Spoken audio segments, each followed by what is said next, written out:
गौरी पुत्र गणेश की जय हो, भोले बाबा की जय हो, गौरी माता की जय हो। राधे राधे, जय श्री कृष्ण।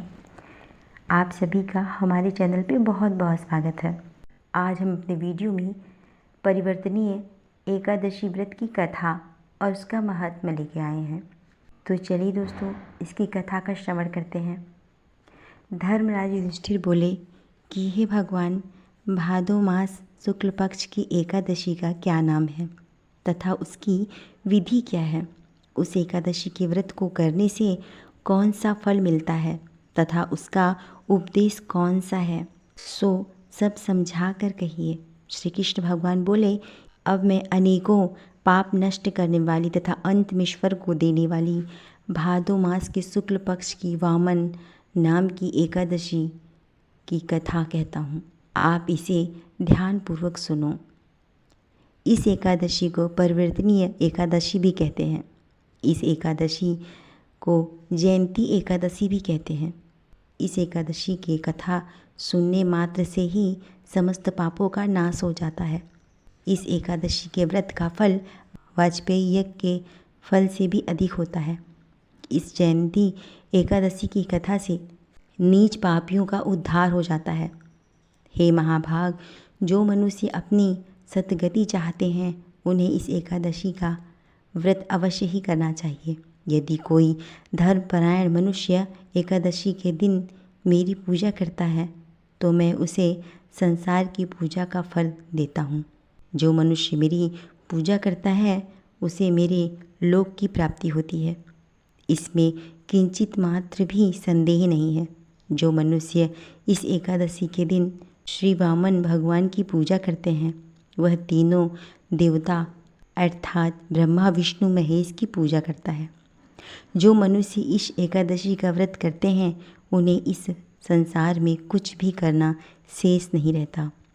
इस एकादशी के दिन श्री विष्णु भगवान करवट बदलते हैं, इसीलिए इसे परिवर्तनी एकादशी भी कहा जाता है। इस पर श्री युधिष्ठिर जी बोले, हे भगवान, आपके वचनों को सुनकर मुझे महान संदेह हो रहा है कि आप किस प्रकार सोते तथा करवट बदलते हैं। आपने बलि को क्यों बांधा और वामन रूप धारण करके क्या लीलाएं की?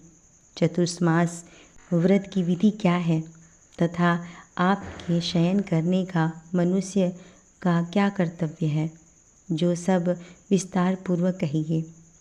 श्री कृष्ण भगवान बोले कि हे राजन, अब आप पापों को नष्ट करने वाली कथा का श्रवण करें। त्रेता युग में बलि नाम का एक दानव था। वह अत्यंत भक्त, दानी, सत्यवादी तथा ब्राह्मणों की सेवा करने वाला था।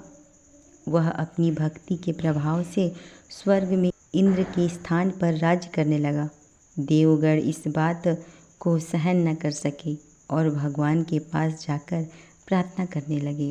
अतः मैंने वामन रूप धारण किया और अत्यंत तेजस्वी ब्राह्मण बालक के रूप में राजा बलि को जीता।